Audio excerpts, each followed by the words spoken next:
You ever get to the point where you just need a little faith in humanity?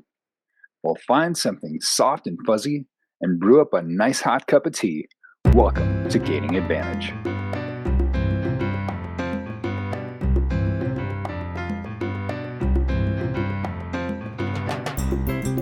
Welcome to Gaining Advantage. We're using role-playing games like Dungeons and Dragons to make other people's lives better. And we have a wonderful couple of guests that are going to help you out with how to do that. But before we get to that, I want to tell you about some of the things that we're doing here at Wyrmworks Publishing to make all of that happen and make it possible.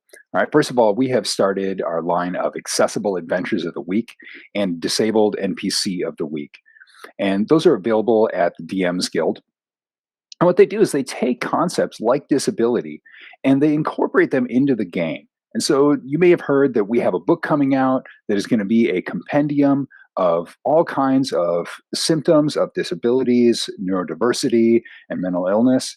And so what these adventures do is they take excerpts from that book and incorporate them into characters and explore other issues that are associated with people with disabilities, people with mental illness, people with neurodivergence, people with chronic illness, all kinds of other situations that people deal with that would be really helpful for more people to just understand what it's like, or to learn how to interact with people. If you feel uncomfortable around people, you don't know what to say, or you don't know what to do, you don't want to say the wrong thing, or whatever. This will help you to do that and help you to introduce it to your players. And so those are available for free on the DM's Guild. And then also, if you are one of our patrons, and Patreon link in the show notes, you can also find 4K combat maps available for the various encounters in each of those adventures. Now, if you're not a patron, you're not quite ready to do that yet, understand, I'm not sure whether you want to commit to something, an ongoing monthly kind of cost. We also have those maps available at our itch.io store. And the link for that will also be available in the show notes. And you can buy those maps individually or per adventure. And they're only $1 an adventure, so it's a pretty good deal. So also, if you'd like to know more about that, all the different projects that we have going on, you can sign up for our free weekly newsletter. Just go to wyrmworkspublishing.com. And as soon as you sign up, you get a free subclass that we developed a while back, and you get release announcements, you get notifications to new products, you find out as soon as things are available, and you get tips on how to use role-playing games to make people's lives better. So the more support that we get on this end, the more we can help you make lives better. And so whether it is just through following that by sharing, all right, we really value any kind of sharing you can do. You see something that we're doing, you think it's a good idea, let people know, get that out there, Facebook, Twitter, whatever your social media of choice is, get that out there, let people know, because we want to help a lot of people, but if they don't know about what we're offering, then we can't help them. And, or more is the point, we want you to be able to help them, and we want to provide you the resources and help you help them to help other people. And so just a whole bunch of help goes around. And so any sharing that you can do, we really appreciate. Any monthly donations or weekly donations or whatever that you can do that helps us out, that really makes a huge difference. And so with that said, let's go ahead and jump right into our interview.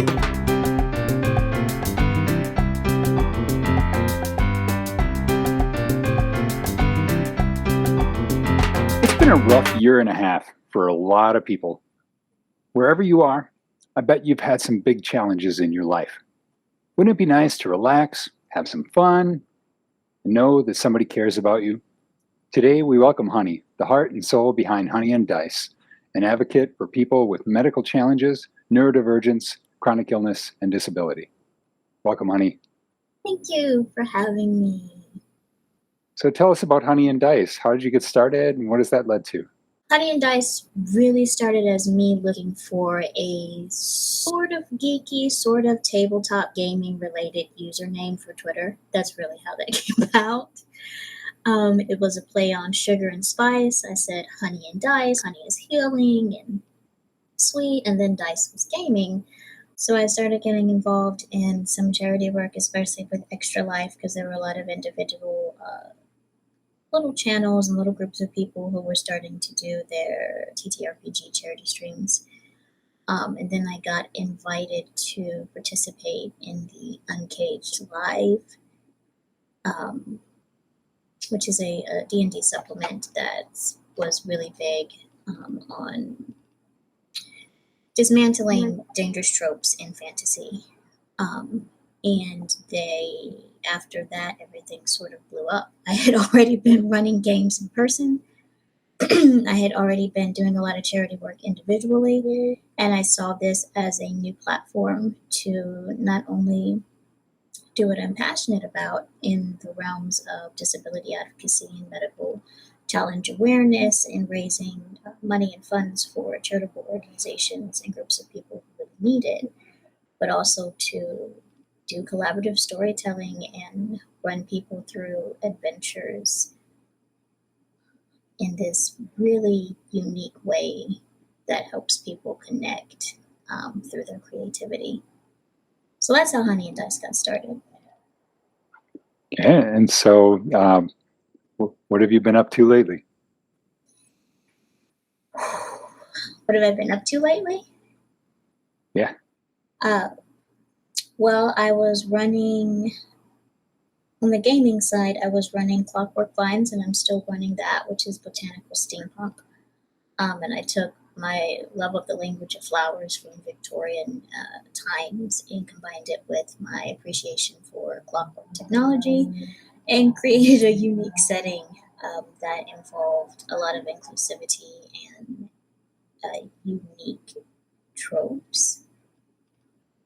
I have been personally working on researching local charities that help not only children, but adults and families that deal with medical challenges and disabilities, and finding unique ways to come up with fundraisers and get them the help that they need. Especially through 2020, there was a lot of shelters and schools and charitable organizations that needed a lot of help that did not get a lot of attention in the mainstream media. And so getting to find ways to connect with those groups was something that I really enjoyed last year. I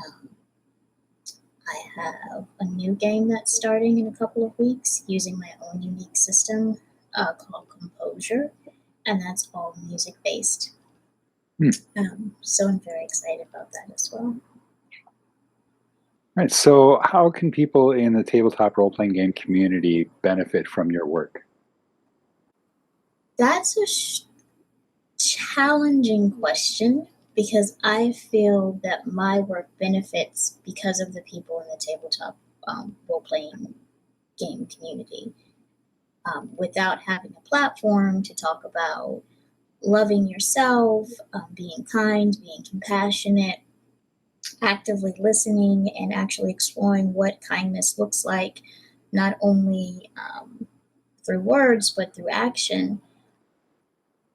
Like I always describe the different people that I have been really honored and blessed to meet and interact with and connect to and with as like stars in my night sky, and I just look up and everything is shining. So it is because they give me a platform to share my message of kindness that I am able to benefit as any type of creator or writer or storyteller. And so how have you seen lives change because of your work? I have seen people learn that they were good at things that they didn't originally think that they were good at, get not only professional but personal opportunities, get invited to larger platforms with larger audiences, and to just grow not only as professionals or entertainers or writers or creators, but as people. And being told, oh, hey, I started at this random table or this random group of people that Honey pulled together to play a game. Or, hey, I started because I helped out with this charity event that Honey put attention on, and then before I knew it, I found myself doing X, Y, and Z. But I don't think it's because of me.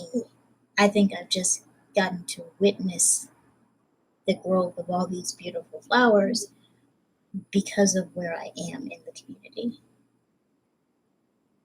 Yeah, I like to say that we are the forever DMs for other people so that they can be the heroes. That's a good way of looking at it. So you just rescued a djinn from the hands of an Ifrit, and it offers you 3 wishes to achieve Honey and Dice's goals. What do you wish for?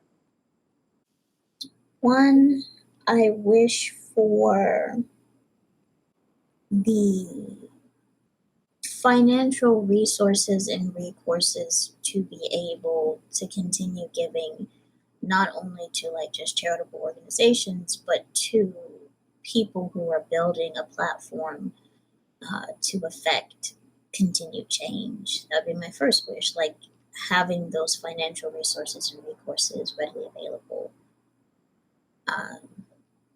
2, I would wish for the opportunities that the people who seem to be in my professional and personal circles in this community, but the opportunities that they are looking for in order to not only just prove, but show the world what they can do. It would be such a beautiful thing to see more of those opportunities within reach for those people. And lastly, I always say you have to have the guts to set goals and meet all your challenges with grace. So, and this is not a deflection, but last, my wish always is that people realize how amazing and how valuable that they are, and that the world is a better place because they are here. And if people can hear that message and it resonates with them and encourages them, there would be no need to wish for anything else, because that would be everything. Yeah, that is not a deflection at all. I absolutely resonate and agree with that. It's very much in line with what we're trying to accomplish at Wyrmworks. So absolutely. Just makes me happy hearing that. Right, so what one message, and I think you might have just answered this one, but what one message would you like to give people with medical challenges, neurodivergence, chronic illness, or disability? To love your you. It seems and it sounds a lot easier than it actually is, but for me, it is one of the most important things that I always encourage people to love your you. Do what you need to protect yourself, do what you need to get the help that you need in whatever way that may be, and never let anyone tell you or suggest or make you feel as though you are othered by your unique experience, because that is you. And the all that is you is so beautiful and amazing. And what message would you like to give without people, or to give to people without medical challenges, neurodivergence, chronic illness, or disability? It would be the same, to love your you. Like in any cross section of social interaction, there are people that resonate with a certain experience, and there are people who might not be able to resonate with that personal experience or that medical experience or that life event, but there's other vibrational waves that they sort of ride in this whole musical piece that is social interaction. So the loving of yourself and the being kind and being compassionate and being caring, I think both groups of people need to be reminded of that, um, because you never know what someone is going through. All right. So I think you already answered what projects are you working on now. Is there anything else you'd like to add? Keep an eye on my socials for August. It's my birthday month, so I have been highlighting various charities and organizations, using the funds that come in to my Ko-fi to do different things like support organizations like Icing Smiles, which produces beautiful cakes for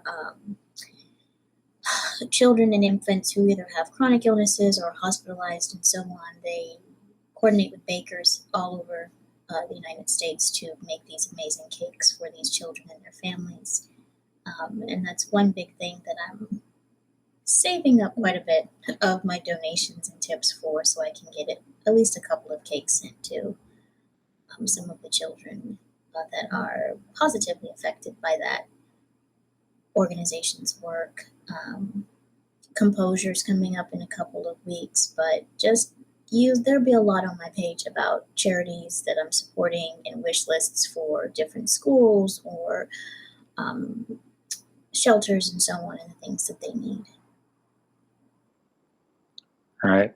So we'll have all your contact information in our show notes, but where's the one best place you'd like people to start to learn more about you or to contact you? The easiest way to find everything about me at a high level and then get the rest of my contact information as well is to go to www.honeyanddice.com, and everything is there. All right. So thanks for coming on the show. We'll put those links in the show notes. All right.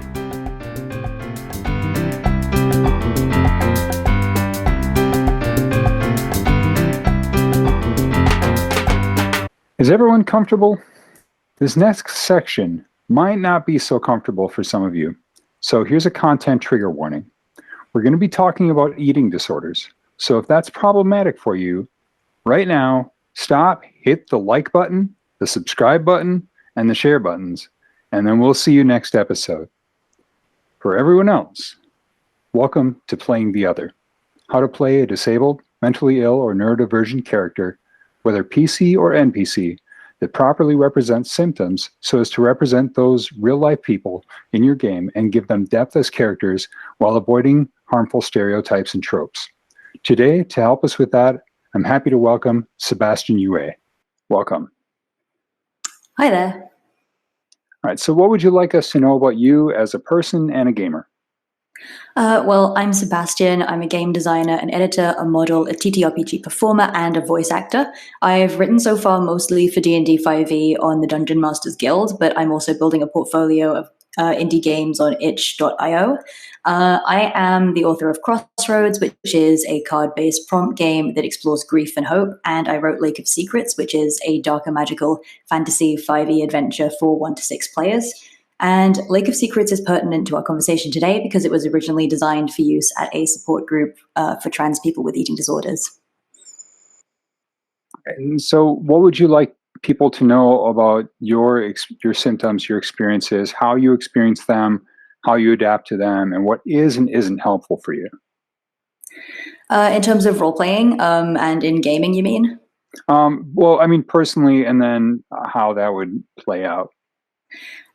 Because I think that what I would say is that if you are interested in playing a character with a particular condition or anything, it really depends on how you want that to manifest in your character's story.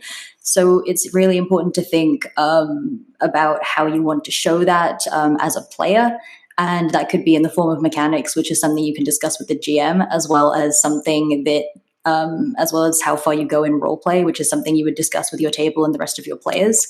I think that there's such a wide variety of ways in which people experience their own, in which it's possible to experience different conditions, that you kind of have to find what kind of story you want to tell as a person, whether you're drawing on personal experience or whether it's just something like that you would like to explore.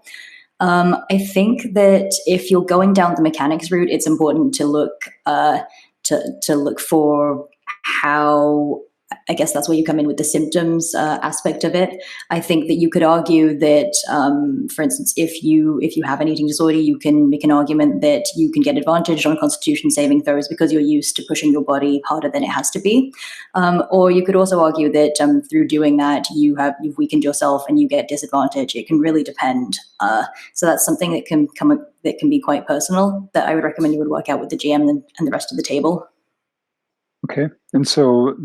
On the subject of eating disorders, how when you're thinking about a character and how you'd play that character beyond mechanics, more in the sort of role play area, you think of like what are some harmful tropes or beneficial ways to think about it that people need to be aware of?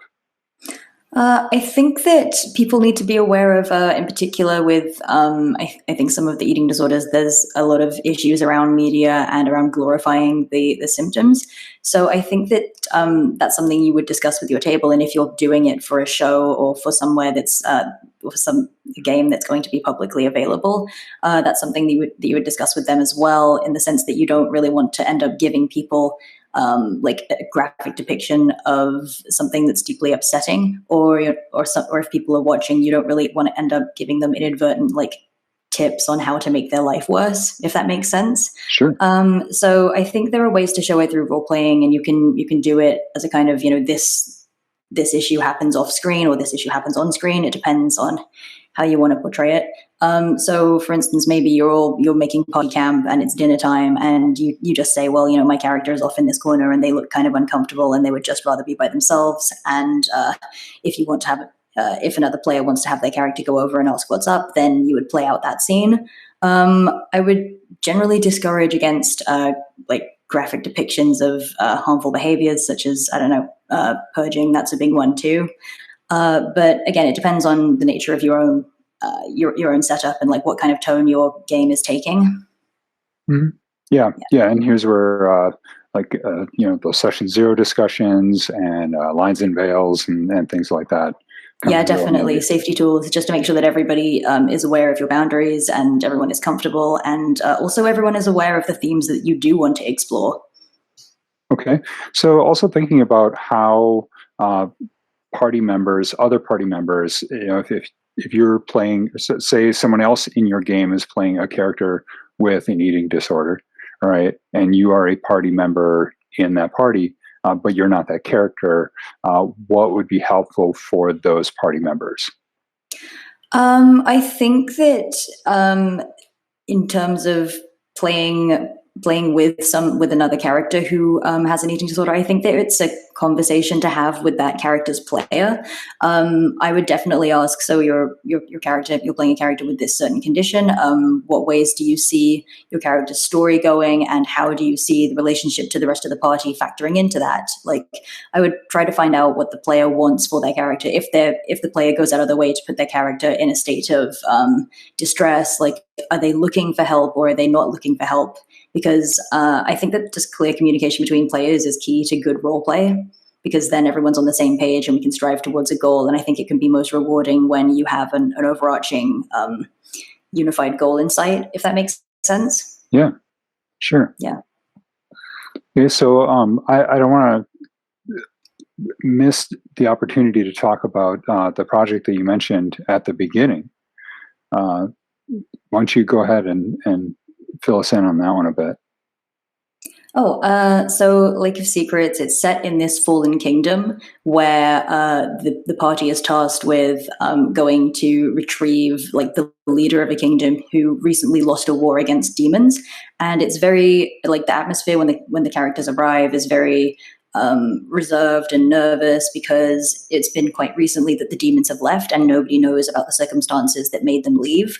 So like, they were occupying this territory, and then everyone kind of woke up one day and found out that the demons were gone, but also their leader has gone missing and they don't know what exactly happened. And the idea behind that is that the leader, they go through the dungeon to go and rescue the leader, and then as they go through it, they find all sorts of clues as to what exactly the leader did to get rid of the demons, and to find out how they can possibly retrieve them, if that makes sense.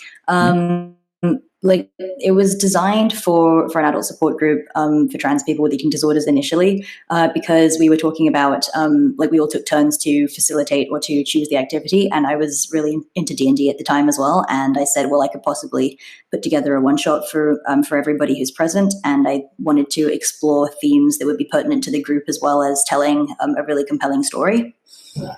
And so I thought that I really wanted to tell the story of what happens after a country has lost, because usually I think that a lot of big epic stories revolve around trying to prevent things like the end of the world or trying to prevent a war. But I was thinking about what happens after that stuff has already happened, and you have to deal with the fallout, because I thought that would be a setting where I could put in various metaphors and stuff for eating disorders. Sure. Yeah, absolutely. Yeah, I didn't include anything explicit, but I do think that the symbolism is there if it's something that resonates with you, or if you're looking for it. Okay. So, do you have other online projects or other projects in general that you're working on right now that would be good to know about? So I recently released Crossroads, which is I'm kind of billing it as a game at the intersection of grief and hope, because I'd like for people to be able to do some deep kind of character work, and the premise is that people find themselves at this ethereal, extra-dimensional location known as the Crossroads, and it's there that they meet other people, and they can share their stories, they can build and break their bonds, and then throughout there's a map making component, so then they can illustrate what the space looks like to them as it kind of shifts with their perspective through the game. And the idea is that everybody has their own interpretation of what the space looks like, but also all interpretations are simultaneously true, because it's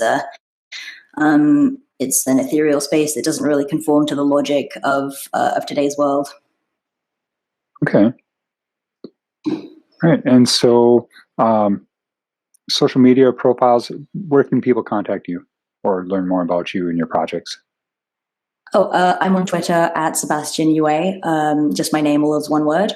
And from there, I have a bunch of links to my projects and to my website, and I think those will be posted down below on this page as well. Yep, that's right.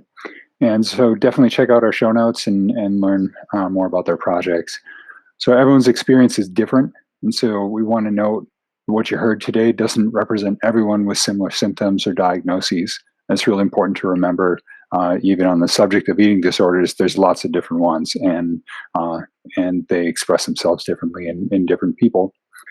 And so if you'd like to come on the show and help people understand your symptoms, and so they can have more accurate representation in their games, you can go to wyrmworkspublishing.com and contact me there. Sebastian, do you have anything else you'd like to share with us today? I think that I would just like to put emphasis on the role of communication at your table and making sure that things are clear. It's always worth stopping and saying, oh, are you saying this in character or as a player, or is this where you wanted the scene to go? And just to know that the game is flexible and that you could always do things like, oh, that wasn't necessarily what I meant to say, and if we could redo that scene over again, that all of those kinds of things should be welcome at the table, because I think it facilitates the best roleplay and the best game experience for everybody. I think that it's important to make sure that you are considering the feelings of other players, and that the other players are considering your feelings, no matter how light or heavy your campaign is going. I just would say that that's just really important, and that's the key to literally anything. And mechanically, if you want to do things, if you want to say that no, I'm going to do this as purely a role play thing, then that's okay. But if you do want to bring mechanics into it, I would just discuss those with the GM to make sure that nothing is wildly unfair or puts you at a wild disadvantage that you can't make up for later, unless that is the experience you're looking for and you do want to show that it is a debilitating experience, which it can be. I think that there isn't really one set way for any person to do it. It just depends on what you're looking to accomplish out of playing this character. Right. Well, thank you for sharing yourself with us and for sharing your expertise so that we can bring reality into fantasy and thus make that fantasy world a reality. Thank you very much for having me. I'm really happy to have been here. Thank you.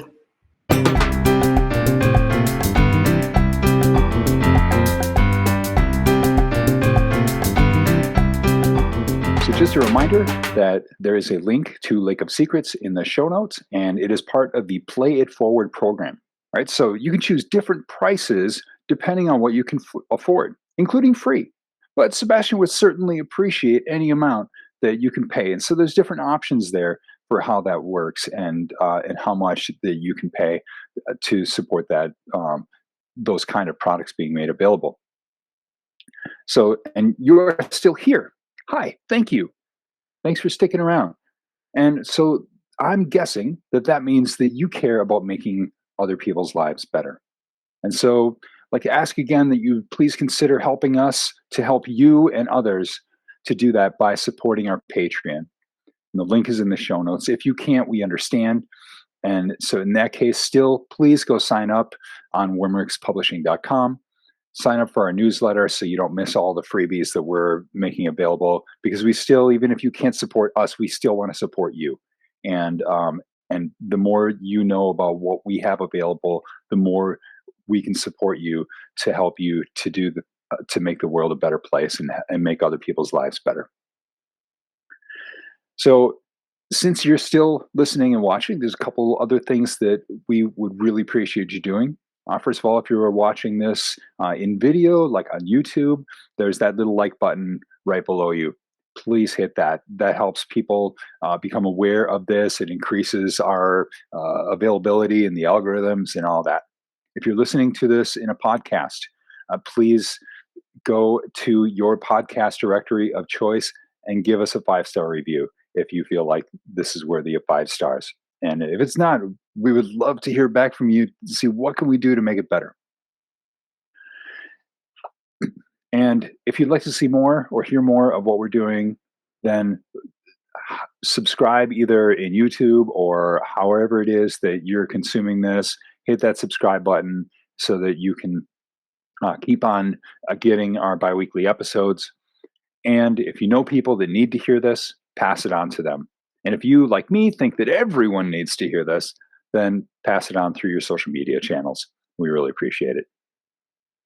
And so with all that said, we'd love to hear your comments, not only on what you have seen or heard in this episode, but also here's my question for you.